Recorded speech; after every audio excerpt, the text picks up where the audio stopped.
And now, from beyond our dimension, this is the JeffMara podcast. Here's Jeff. My guest is Marcus Cox, who crossed over to the other side due to a car accident and met beings who he would later encounter in life in a spacecraft. Marcus, thank you for joining me and welcome. Thank you for inviting me, Jeff. I really appreciate the work that you do, and I'm honored to be here. Well, we are excited to have you. And Marcus, let's start on the day that you had that car accident and go from there. All right. That was when I was 15 years old, and I was out at my parents' lake cottage, which is, I'm from Edmonton, Alberta. So out of Edmonton, there's a lake called Pigeon Lake, and we were at Mamio Beach. And we went, my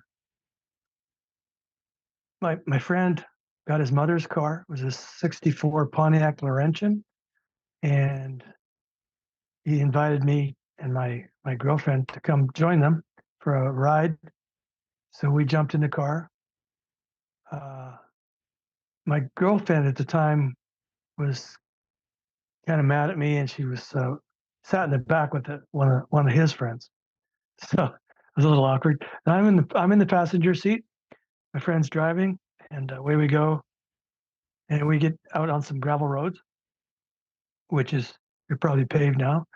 That back then they were gravel, and they were pretty slippery if you're, once you get up past 50 miles an hour. So we were going along, and he's kind of showing off. And I look out the window, and up at the front there was a hay truck that went by. I mean, because the road crosses, like the gravel road crosses the highway. And I look over at the speedometer, we're doing 95 miles an hour, which is crazy. He slams the brakes on, which you can't do on a gravel road. And we go into a spin. We go off the road and into the ditch and hit a boulder. And later they told me I went 100 feet in the air. I took the windshield out with my head. And when I came down, I hit another boulder and broke all the ribs on my left side, punctured my lung, and had a concussion, and split my pelvic bone. I landed on my feet like a cat, and I drove my right leg into my pelvic, split that big time, and then went into a coma. And I don't remember much after that. They got an ambulance and paramedics there, I guess, fairly quickly. And then they drove all the way to Edmonton, which is about 50 miles away. And my mother, who they went to our cottage first and got her. She was in the ambulance with us. And my girlfriend, I didn't know this because I'm in a coma, but my mother told me this later, that my girlfriend was saying, "Stop hitting me." And I wasn't hitting her, I was in a coma. So obviously on the other side, that's happening. And this goes on. We drive all the way to Edmonton and go to University Hospital, and I go into ICU, and I'm in another realm. I don't remember any of that. I went into a realm of light. It was like gold light, beautiful gold light. And I felt just a love. That was amazing. And I forgot all about this place, this planet, and the accident and all those people. And I was no longer Marcus. My name was Mark back then, no longer Mark. And I was in this gold realm, and it was just beautiful. And it's like, oh, and it pressed me and made me feel warm and whole. And I had 360-degree vision. I could see all around me. And then I won't call it the front because it's all everywhere. It looks like a tunnel. And at the end of that tunnel, there's these tall beings. They're tall. I mean, they're like 7 or 8 feet, maybe taller. And I'm looking at them, and they're kind of looking at me, and we're communicating.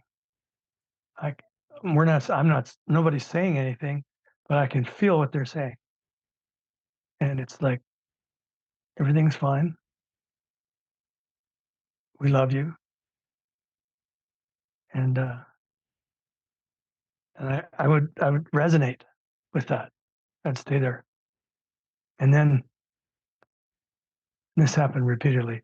I was in the ICU, looking down at this body with all these life support machines on.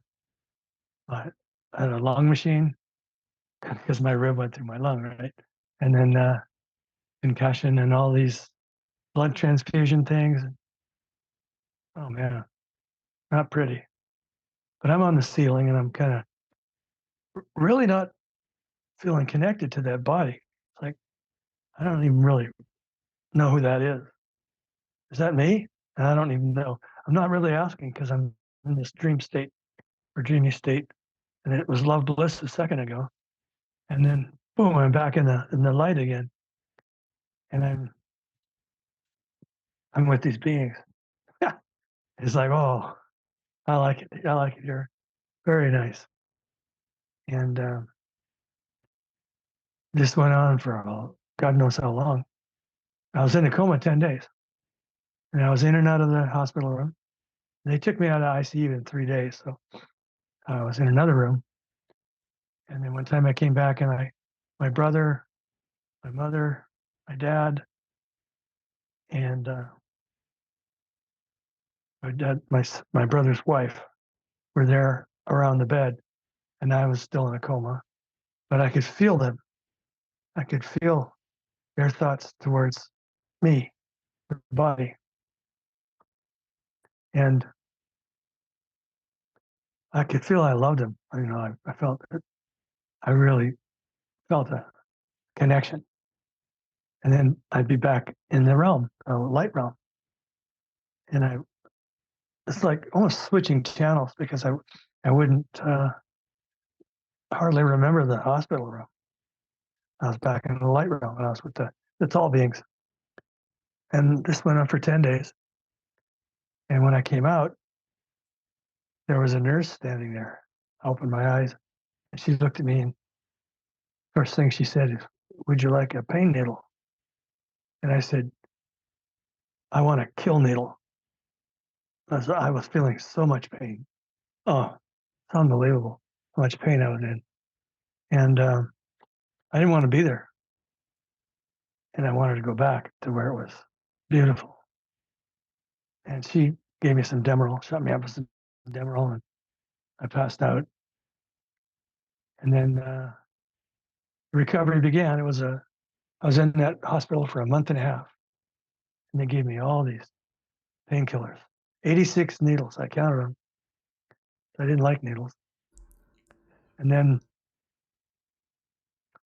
I was released from the hospital, and I got to go home. And it was getting cold at home. It was fall in Edmonton, and they wanted me to go back to school. And I had been an A student most of my life up till then. I used to love school, and I didn't feel connected enough. Didn't want to go back to school. I went to school because my parents said it was really important, and I got in school and I was so confused. Oh, so confused, and I wanted to know what had happened. And even went down to my church and asked my pastor, because I'd been Christian most of my life, been in the choir and all that. Used to sing, "Jesus loves me, yes I know, because the Bible tells me so," and all that stuff. And all of a sudden, I'm so confused. And I asked the pastor, I said, "What was that? What happened?" And he just told me to have faith, and that wasn't working anymore. So I went back, and uh, my brother showed up with this guy, and they had all these pain killing drugs, which I was used to, and I wanted more because I liked the high. And I ended up getting addicted to them. And I was doing the opioids every day and getting whacked out. And I did that through the end of the year. I ended up quitting school with another guy who was one of my opioid buddies, and we left school, went to his place, and just got ripped. And then my brother went on a vacation, goes down to California, comes back with this guy from Laguna Beach. And he's got this book by Timothy Leary called Psychedelic Prayers. He's also got a bag of acid. I didn't know anything about psychedelics. And we started taking some. And I remember the first trip I had, I talked to the rug. We had a tasseled rug downstairs. Talked to the rug for like 10 hours. And it seemed okay. You know, my body felt nice and relaxed. It was a pleasant trip. And then I ended up doing a lot of psychedelics. And then that book that I told you about, Psychedelic Prayers by Timothy Leary, it was from the Castilia program at Harvard. He was one of the professors at Harvard, and LSD was legal at the time, and they had done a lot of experimentation. And they had a section where they described the 5 states of after death. They had another book called the Tibetan Psychedelic Experience, and that was based on the Tibetan Book of the Dead, which I happened to get my hands on in Edmonton there. And I started reading it. I needed a dictionary. Dr. Evan Wentz did the foreword, and very thick. And if I hadn't been raised by my dad, who was a psychology geek, really into Maslow, I wouldn't have related to any of it. But it kind of got me, and I started doing it. And then when I started taking that LSD that guy had, it was different than all the other stuff I had. It was like really clear. And it was 300 micrograms, which I didn't know what that meant, but very potent. And excuse me. First time I took it, I literally fell into the white light. I remember I was gone. And then my brother had the book open to the beginning stages of the trip. And one of the first things in the book is let go, fall into the light. Stillness is the master of agitation. And those are the first. And when you're on acid, it takes a long time to read it, right? Stillness is the master of agitation. And it's beautiful. And I'm just resonating in that. The room is melting into the light. And then I really loved that. My brother and I were really close, hugged. And I did it again the next night. And the next night. And I ended up doing it over 100 times till I became acid. And I could hold a tab of acid in my hand and I could go on a trip.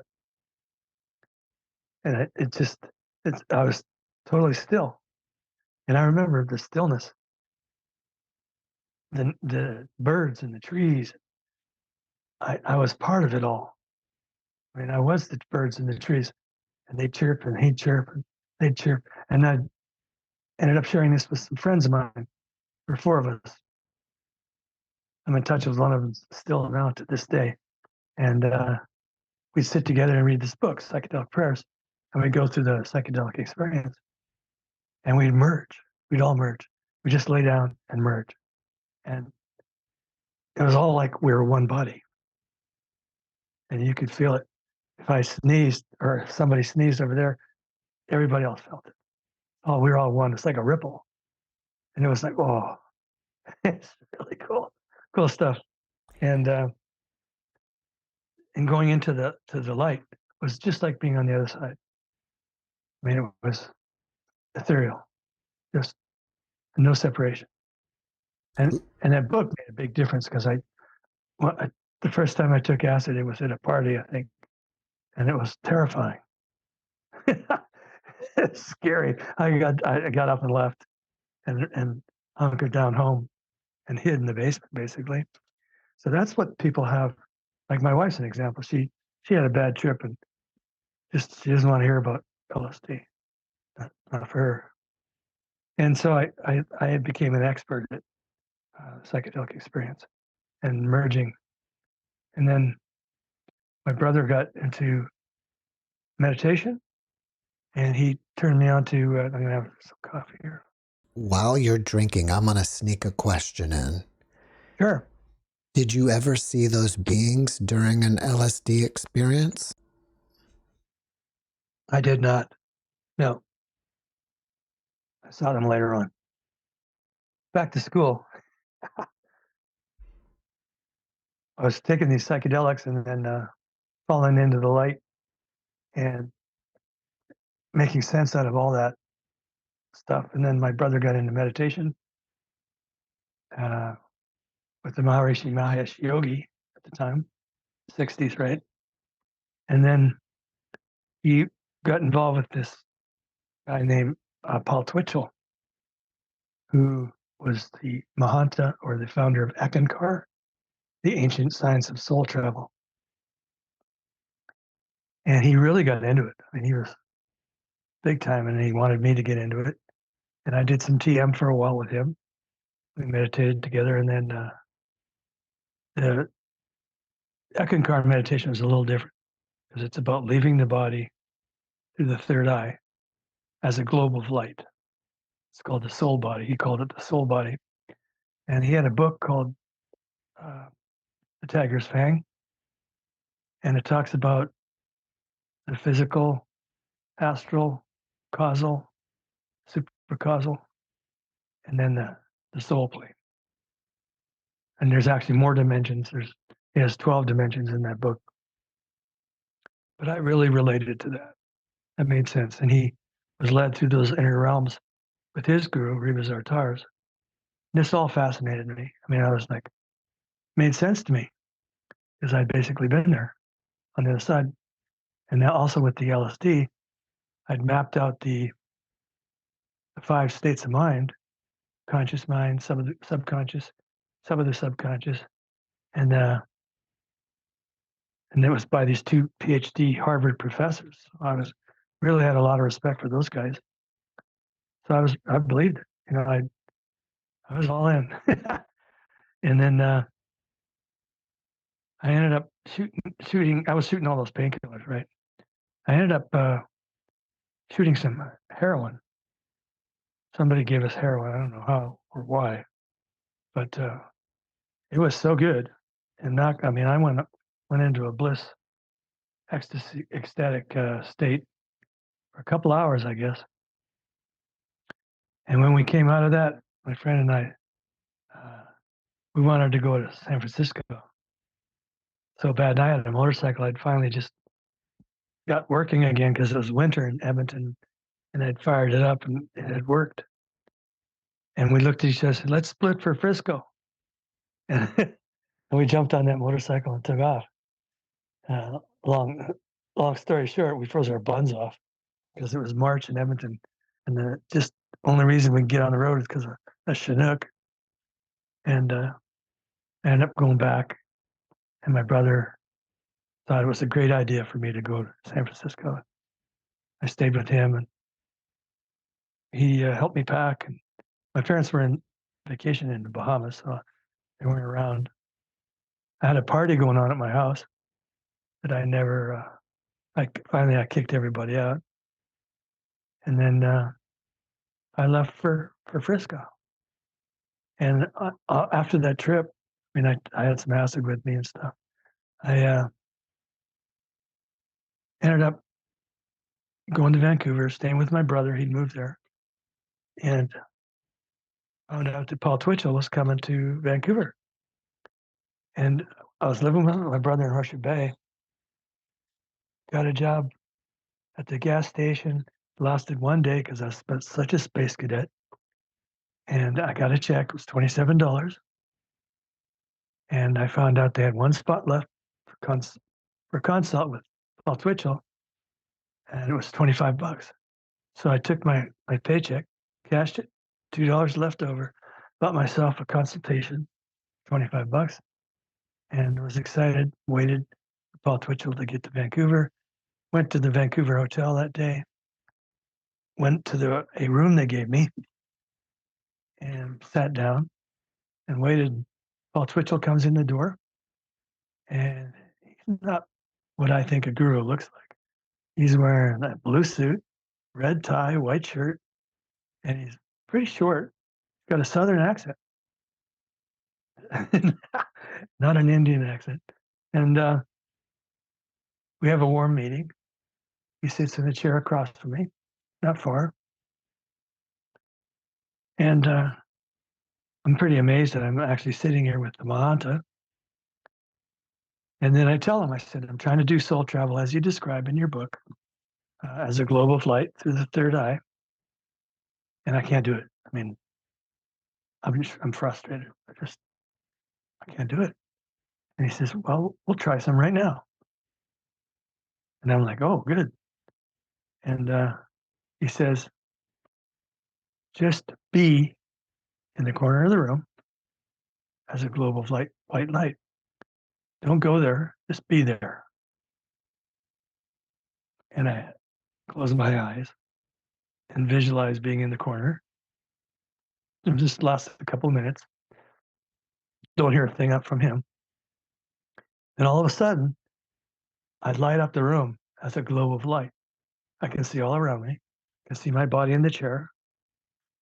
And the exact split second that I'm out as a globe of light, he says, there you are. And I just feel the love in his voice. Like, oh, God. Oh, wow. And then boom, I'm right back because I started thinking about it. And, but I was so full of gratitude that, like, this is real. This is not a dream. This is not a fairy tale. This stuff is real. And this guy's real. And then I say, I want to follow you. I want you to be my guru. And he thanks me. He says, that's very nice, but you need to go back to school because I quit school, right?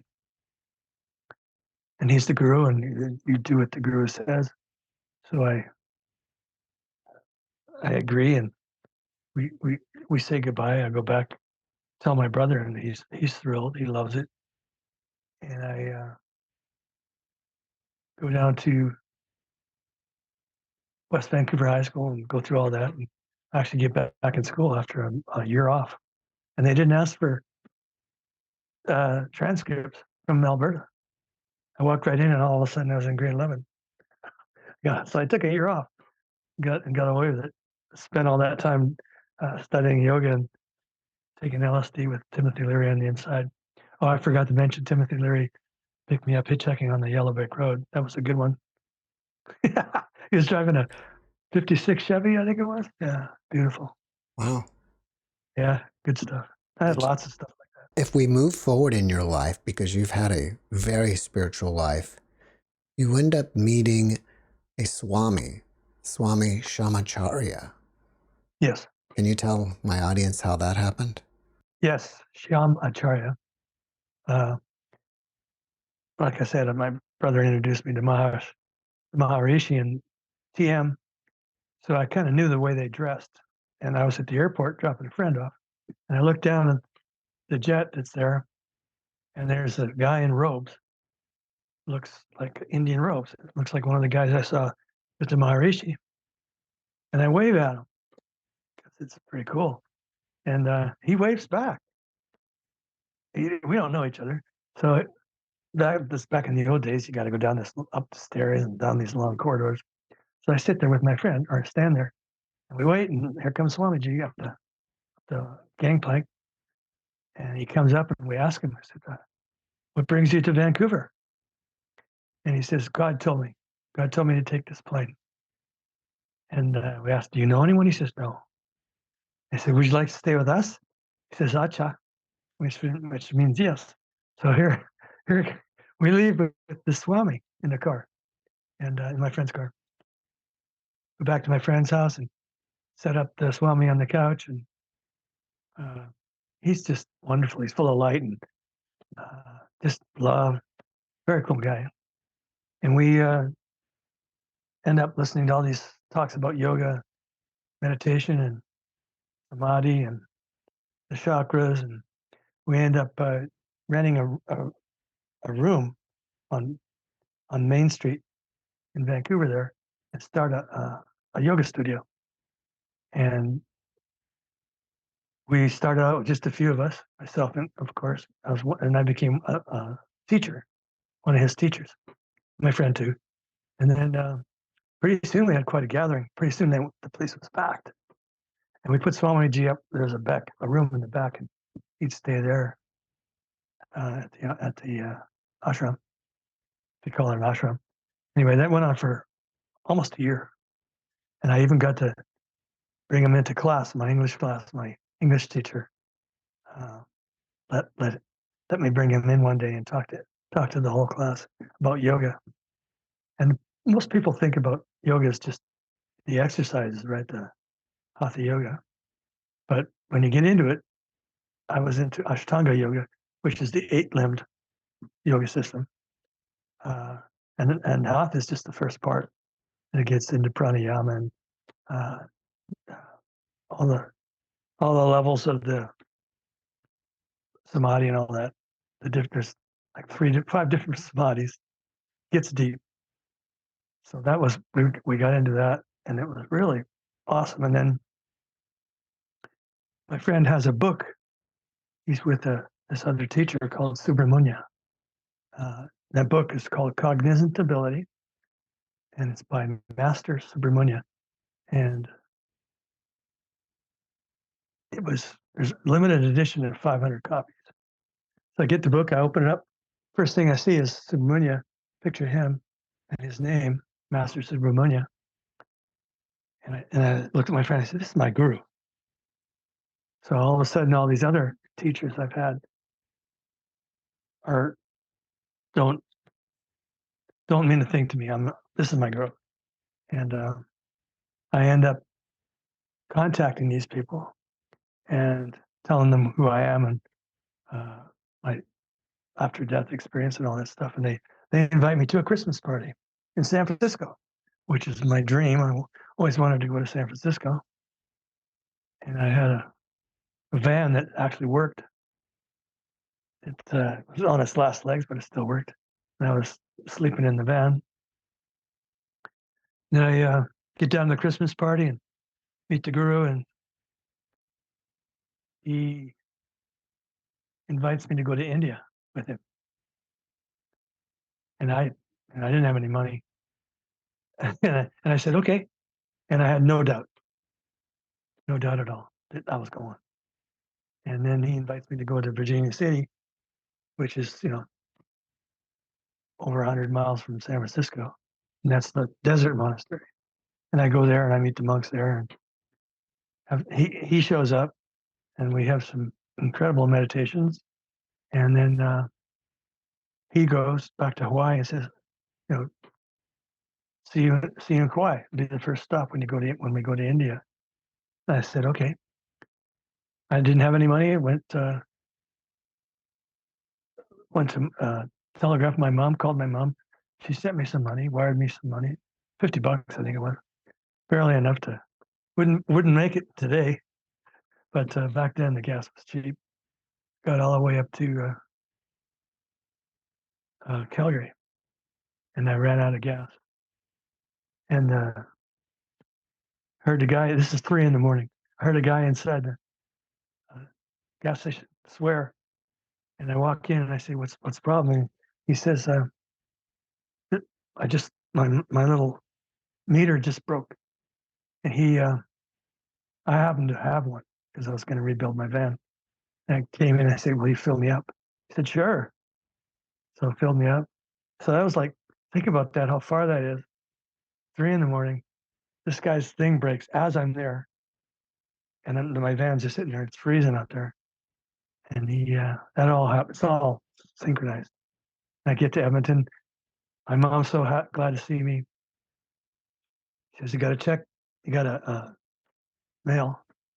Open the mail. It's a check from my accident where I had the NDE, and it's $4,350. And the Indian Odyssey was 4,500. So, and then I had a guy that loved my van, and I called him up and said, "Do you still want my van?" He said, "Sure." How's $400 sound? He says, "Perfect." He comes over that day, gives me $400 cash. I matched that, and then I grew in one of his braces in town for a couple of days at the University of Alberta, across the street, and just up from our house. And I meet with him and hand him a check for 4,500 for the Indian Odyssey, and it's no big deal. It's all natural, and I'm smiling from ear to ear. I'm going to India with my guru. That's great. It's a dream. Yeah, it is. I had a lot of things happen in India. So once you went on this trip, is that when you became a monk? Yes. I didn't. Oh, in fact, the guru asked me to get sign off from my parents before I left, just in case I wanted to become a monk. Smart. Because you have to sign off, your parents have to sign off that it's okay to renounce the world and join the monastery. So I got that signed off, and went to Kauai, which is where he was, and that monastery is still busy today. It's the main monastery. It's you can look it up by going to Himalayan Academy, and you'll see that Swami Subramania is featured there. And they've got a beautiful temple and all that. Anyway, I went there, and this psychic who reads past lives happened to be there visiting, and I ended up at. This is just before we left. Went to the trip. I sit with her at breakfast table, and she tells me that I'm going to pay back some karma from a previous life where I ransacked people, or I was a Dutch conqueror, and I had been in Sri Lanka before, and I had raped and pillaged the village, I guess. And then she said, "But you're with the guru, and the karma will be very mild compared to what it could have been." And she smiled, and it's like, what's the synchronicity on that? I mean, I don't think she'd ever been there. She happened to be there at the breakfast table when I went out there, and that's pretty cool. I never had any idea that I was Dutch conqueror. So we go to India. We end up flying into Sri Lanka first, which is where the main ashram is. It's in Jaffna, and then we go to these old temples, really old. We went to the Temple of the Tooth down by Kandy, which is supposed to have one of the Buddha's teeth in it. It's huge. Looks like a pyramid. And well, this is interesting.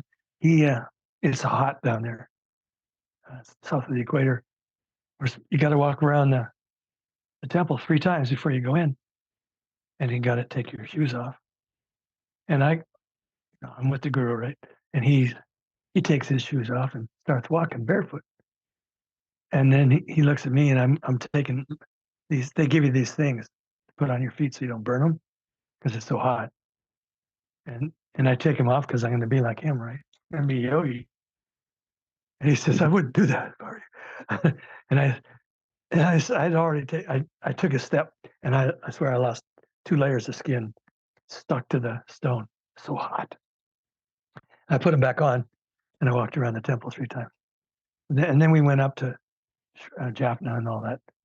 And I went in a Ganesha temple, which was several hundred years old.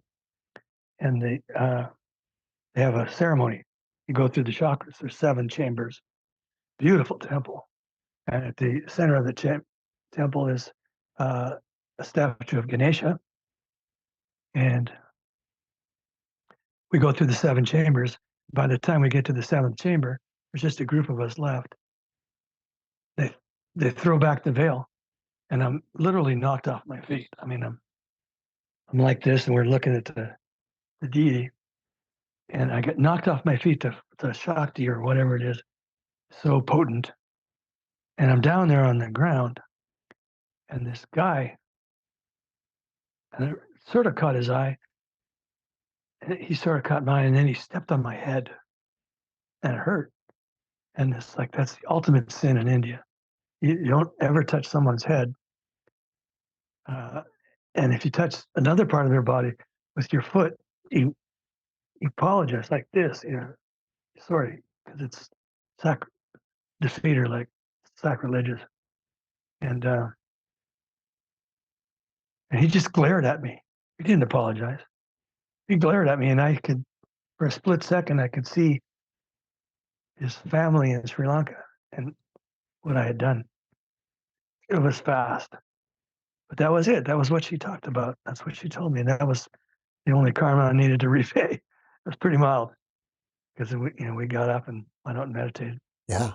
Could have been a lot worse. I think so. Yeah, could have been head on or whatever. At what point did you meditate and go back up into a spacecraft? That was much later. That was in the monastery. When we got back to America, I ended up in 2 monasteries. I was in the monastery in San Francisco, and then the desert monastery in Virginia City, and then I went to Kauai. When I was in Kauai, I was in the monastery 4 years, by the way. I ended up doing a fast with another monk, and I went 31 days on water, and he went 40 days.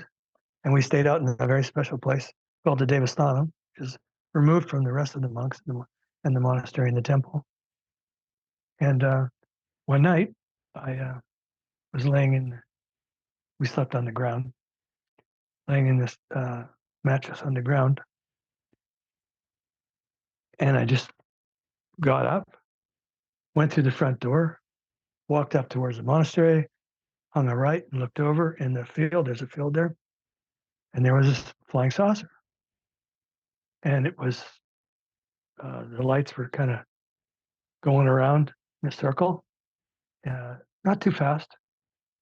Kind of were just resonating. And then there was a gangplank going down from the saucer.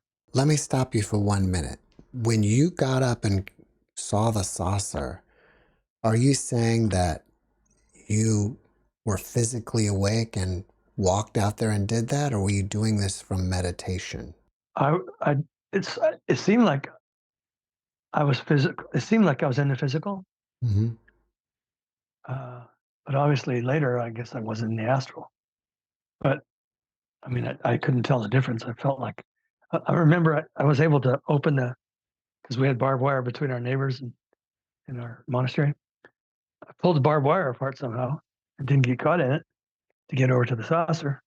So that sure seems like I was in the physical. But I don't know. Yeah. Sounds like it to me. Yeah. And I don't know. Too much to explain. Then I get over to the saucer, go up the walkway, get into the saucer, and I look, and there's these tall beings, like the ones I saw in the NDE. And there's just a mutual acknowledgement, like, welcome. Do you want to go with us? And I'm like, yeah.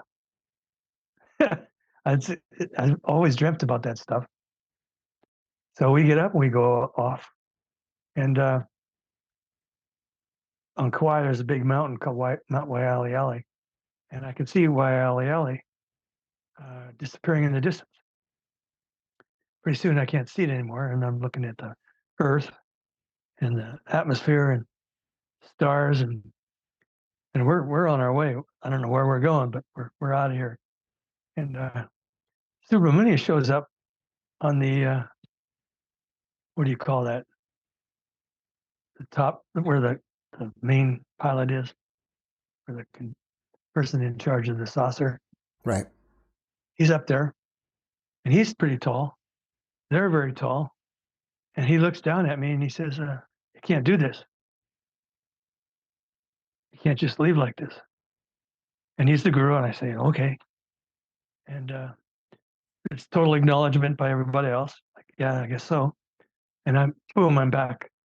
I'm looking at the roof of the Davis Autumn in Kauai.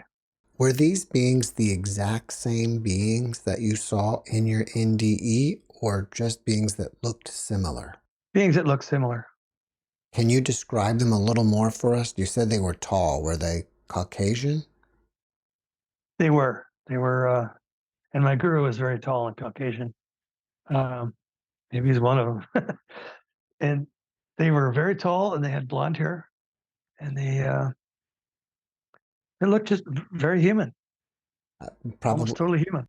sounds like what some people call the Nordics, those type of ETs. Yes, Do you feel like you had any connection with them, either during the spacecraft or back in your NDE? Like maybe you were one of them during a past life? actually, yeah. You put it that way. Yes, I do. I felt a connection. I always have. And you can't talk about it because it's so woo woo, and I didn't talk about it much, but I feel that. I Mhm. feel connected. Well, we talk about it all the time here. That's great. Yeah. Yay. Did you have any other communication with them, or did they give you any message for your life or for humanity? They did not. No, not at that time. Um, I've had, we've had experiences sitting on the front porch where we had, I don't know if I'm sure you're familiar with Dr. Stephen Greer in the Yes, like CE5. CE5. Yeah. And I really got into Dr. Greer's works. In fact, I had him featured on my website, Going Beyond the Box. And he has a couple of ambassadors from other realms. One of them is called Kindness. And one night, my wife and I are sitting on the front porch, and we look out on the valley, and it's very dark. And we saw it's like a shooting star come right up on the corner over here, very close to our property. Uh, it's a blue light. And I had my eyes closed at the time, but my wife saw it and went into the hillside, and then another one behind it. And I saw it in my third eye, uh, and I felt it, and I felt love, and I felt uh, kindness. And I looked up kindness and Dr. Greer's E5 stuff, and it's like, it's perfect. I mean, wow, yeah, right on. Yeah, that's what I'm talking about, Marcus. Uh, and they went right in the hillside here. So this is a pretty blessed area because I've heard that there's all sorts of underground uh, places that ETs hang out in, and this wouldn't surprise me at all where we live. Mm. It's a special place. If I fast forward again in your life, it's kind of like Joe Dispenza became your next guru. Can you tell us about that? Absolutely. Um, been out in the world, and I did a big. I got tired of being a poor yoga teacher and did a big plunge into the world to make money. Became a software engineer in Silicon Valley, yada yada yada, and then discovered some books by Joe Dispenza, and really got into his websites and his group on Facebook, and then got invited to a one of his seminars. He was coming to California, right up here by Santa Cruz. My wife and I went to that event and transformed. I met Joe Dispenza, and I was like, "Oh yeah, it's the real deal. It's the real deal." And then we went to a, we took his beginning course, which you completed that first seminar, and then we went to an advanced in New Mexico and had total immersion in that one, especially the 4-hour pineal gland meditation, which you're up all night and you just going into the pineal and you're awakening the pineal. Pineal's like the gateway to the inner dimensions, inner realm. And that's where the tall beings show up. I mean, if you go to his website, they're on YouTube, there's videos, people seeing the tall beings in his seminars and how they're curing cancer and all sorts of stuff. I mean, it's wonderful stuff, beautiful stuff. And you'll hear the doubter chattering, yeah, blah, blah, blah. But it's just wonderful. And he's bridging the gap between mysticism and science. And he'll take, I say pinned un Brahman Parvaman Sachkan. He'll talk about the first chakra, the second energy center, first energy center, the second energy center, third energy center, which is Muladhara, Svadhisthana, Manipura, the three chakras, Anahata, Vishuddha, Ajna, Sahasrara. He'll take those and he calls them differently. He names them after glands and energy centers. And he's mapped them out beautifully. He's got the meditations mapped out. And he's not just talks about it, teaches about it. He's got universities now backing his research, and they've got people that come to events, and they've got EEG machines with the little sensors on people's heads as they meditate, and you can watch the monitor as that person transcends the lower realms and goes into the higher vibrations, all the way up into gamma and out of sight. And they talk about the brain orgasm, which is that one I told you about when I was at Palani Temple. And I went into samadhi, which is brain at Palani Temple. And when I came out, all of us, the 50 people around me were gone. I was still there. I had fallen into samadhi, the brain, and I was just, whew. It's so beautiful. And they've mapped this out now. And they've got this going on regularly at these events. You can go into samadhi. It's not just for Hindu monks and Tibetan Buddhist monks. You can go do this at Dr. Joe's webinars or seminars, and it really makes a difference. Like for me, I told you earlier in this, or how Paul Twitchell, as soon as I left my body, he said, "There you are." It really makes a difference when you see it for yourself, you experience it. And in Joe's events, there's thousands. There's sometimes 2,000 people observing this and feeling this, and they can see the vibration in the room go up. If people were starting their spiritual journey today, would you recommend them to start with Eckankar or Joe Dispenza? I would recommend Joe Dispenza because it speaks the language of now, today, 2023. Paul Twitchell, talks about, it's basically based on what a guru is saying, and I totally relate to that. I totally respect the guru and what that all means. But for most people coming in from normal life, Joe Dispenza is the way to go because he really opens you up. And the whole thing about opening your heart, which is what puja is all about, right? Falling in love, and your heart's all that. The blender brain is always chatting away and talking away. And the doubter, and you can't do this, and you can't meditate. I got to do this. It's 3 a.m. What are you thinking about this for? It's in the news. Oh my gosh, we're all going to die. It keeps you distracted. Marcus, due to time, I have to switch gears with you. So after watching this podcast, people may want to reach out to you and ask you questions. Are you open to that? Yes, I am. What's the best way to contact you?